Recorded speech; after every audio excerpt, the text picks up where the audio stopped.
Prodigy fucked up, and they fucked up bad. I'm Swiss. You already know the one with all the holes in his game. Alongside me, the one who doesn't, Jefferson, and we're both with the disc golf world. With the recent announcement of Gannon Buhr and Alden Harris departing from Prodigy, it's starting to look like the beginning of a rough patch for the company. What if I told you this wasn't the beginning, but the downfall of Prodigy Discs started years ago, and we're in the final stages of it right now? Nowadays, Prodigy gets a bad rap from the disc golf community, but that wasn't always the case.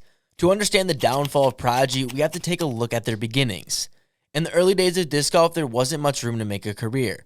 Players relied on tournament winnings and whatever side job would pay the most money to keep their dreams alive. At the time, many pros felt their needs weren't being met with the discs on the market. It didn't make sense for a pro to limit their disc selection for a couple of free discs and a t-shirt. So a group of world-class disc golfers came together to found Prodigy with the original mission to develop a more consistent range of golf discs. After 2 years of testing, in 2013, they would release multiple runs of discs to some of the best in the game. Right away, the frisbees were a hit, with the feedback from players being overwhelmingly positive. Some players even reached out to Prodigy, which began the start of sponsoring players. The original list of disc golfers they sponsored were Katrina Allen, Paige Pierce, Sarah Hokum, Carol LaVisca, Paul Ulibarri, Garrett Gurthie, Cameron Colglazer, Nicola Castro, Ricky Wysocki, Jeremy Colling, and Will Schustricht. These players would be considered the founders.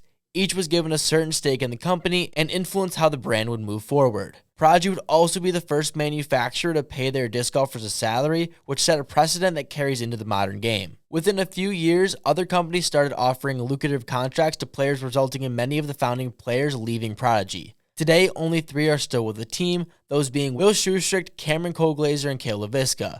Not only was the team losing all its disc golfers, but the other main issue was allowing the Prodigy-sponsored players to throw a mixed bag.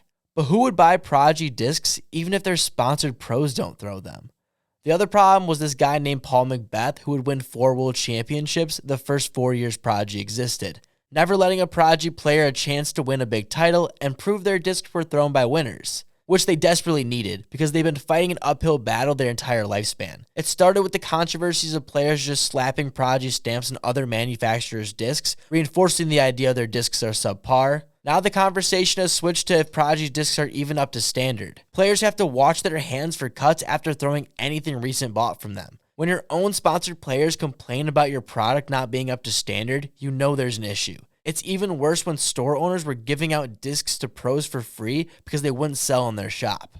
For most of Prodigy's entire history, it has been a revolving door of departures of some of the largest set names in disc golf, from Big Germ, Garrett Gurthie, Paul Ulibarri, and Paige Pierce, among many others. Understandably, when they broke onto the disc golf scene, with many pro signings and them having ownership stake. Yet the company had a stabilization towards what many would consider a modern or current disc golf timeline, or pre-COVID disc golf. In that time, they had one of the most balanced squad that competed in both the MPO and FPO. The pro player lineup was anchored by Chris Dickerson and Katrina Allen. Though Chris wasn't a full-time touring pro, during most of his time with Prodigy, the events that he was participating in, he would win only roughly 50% of the time, which quickly made him a favorite at nearly every event he entered, including those on the dgpt. In 2020, he podiumed at 3 of the 5 dgpt events he played in, and won his first major at the USDGC for what would be considered his breakout season. He would follow that up the following year with 2 more podiums and another win at the Green Mountain Championship. Katrina had been a mainstay with the company from the moment they began sponsoring a pro team in 2013, battling Paige as the top FPO player her entire time with Prodigy. In that time, she only had 27 National Tour podium finishes, 18 National Tour victories, 8 DGBT podiums, 3 DGBT wins, 11 major podiums, 4 major victories, and most importantly, 2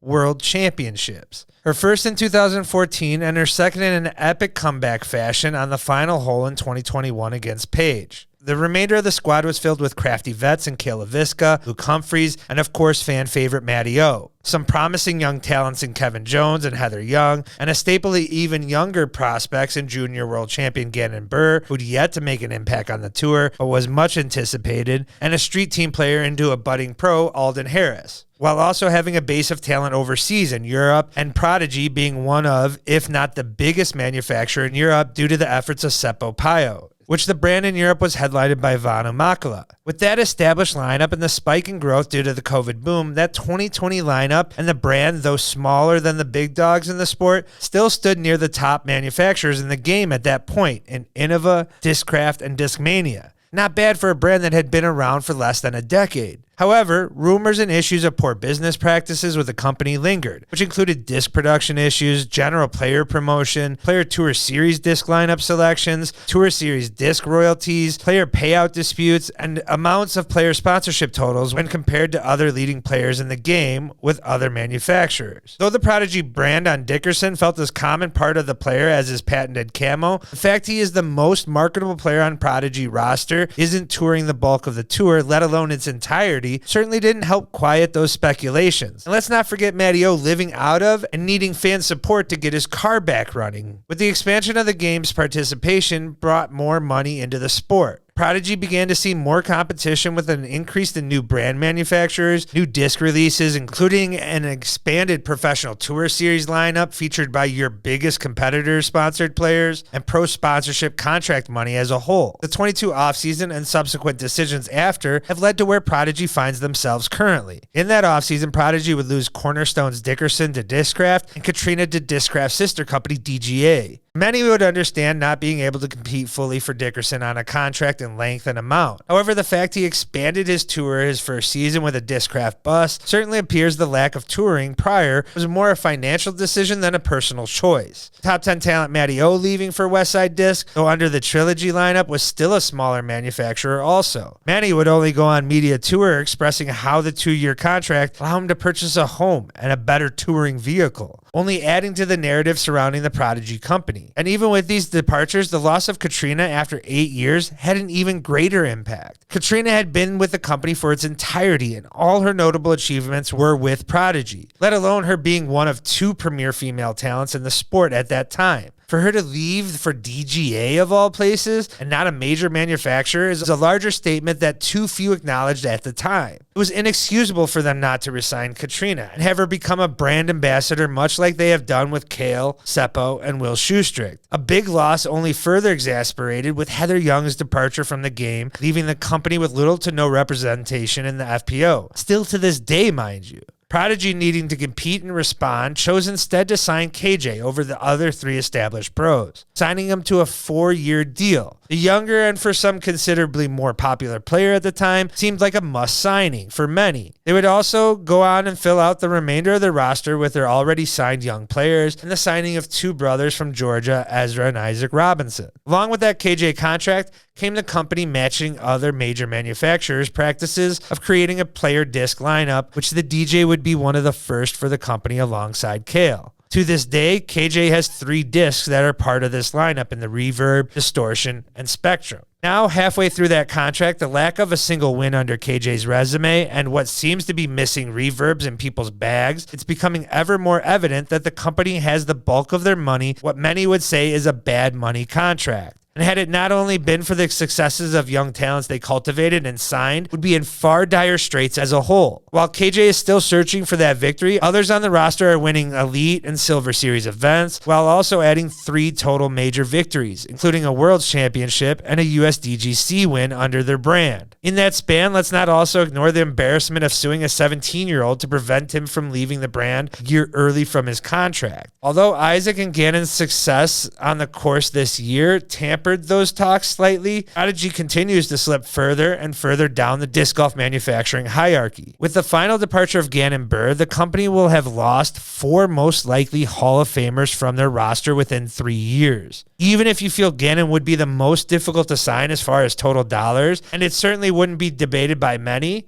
fans should not forget the fact Gannon has been a loyalist to this brand early and for 7 total years. If there were a single player to ensure remains with the company, why not the kid who has won every major event with the company as he moved up through the ranks of the sport? A company who idolized the brand from childhood, mind you. Even with the money tied up to KJ, you certainly should be celebrating and promoting everything that Gannon accomplished, including Rookie of the Year commemorative discs and Major Win commemorative discs. You certainly are not burning through foils on commemorative stamps for KJ's accomplishments over the past 2 seasons, so why not? Instead of standing beside your player and their accomplishments, the company seemed to be trying their best to save the company's money wherever possible. Any other manufacturer would be roasted to let a player of Ganon status go, especially one who remained with the company for so long and the bulk of their young career. Don't believe me? Innova was criticized for AB's departure, and he didn't have half the resume that Ganon does. And this loss leads to an even more interesting upcoming future, with 2 more years remaining on KJ's contract, with the Robinsons brothers' contract up before KJ's end. After a year Prodigy had, it feels weird to say everything is falling apart. They still have the reigning world champion on the team in Isaac Robinson, who also was able to snag another major last season. If they can make Isaac the new face of the brand and never let him go, they might just be able to save themselves from a complete collapse. Although I'm not too hopeful, they just might be able to salvage the crumbs. Isaac Robinson was also able to prove himself as an elite player at the end of last season, even able to take down a Silver Series.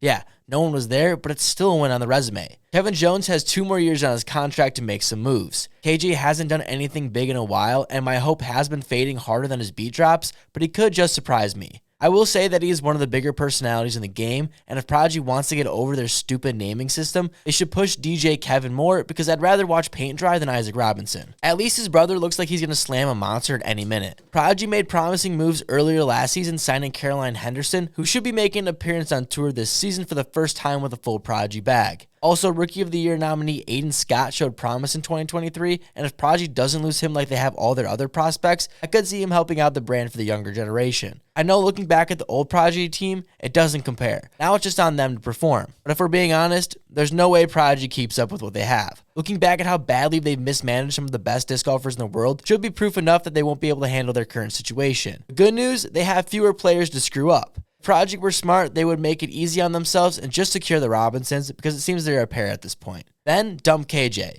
I think it's time they both went their separate ways. KJ's been stuck for too long, and I think a change would be good for him, or at least go to a brand where people will actually buy his tour series. And Prodigy has no business messing with KJ anymore. He seems to be in a weird phase figuring out his personality in the sport, and being stuck in a brand that doesn't even know how to market themselves, it's not a good combo. Then Prodigy needs to keep around their prospects that for some reason will just turn to gold. Seriously, looking back at Prodigy's past, they get these young players early, give them the bare minimum, then they happen to become successful, only to leave Prodigy for a company that will treat them their worth. This is not a one-time occasion. I mean, were you not listening earlier? If I'm betting, Isaac's 1 season away from joining Burr over at Discmania if Prodigy doesn't get their shit together and toss the bag at him. The longer he goes without a disc line, the more I would grow concerned if you don't want him to leave. Prodigy has a history of losing some of the best talent in the game. Will the same be said about Isaac Robinson? Only time will tell. But for now, we'll just have to watch the downfall of Prodigy Discs in real time. If you enjoyed, make sure to drop a like and subscribe down below. And if you want to know all the details on why Ganon Burr left Prodigy, check out the video right here.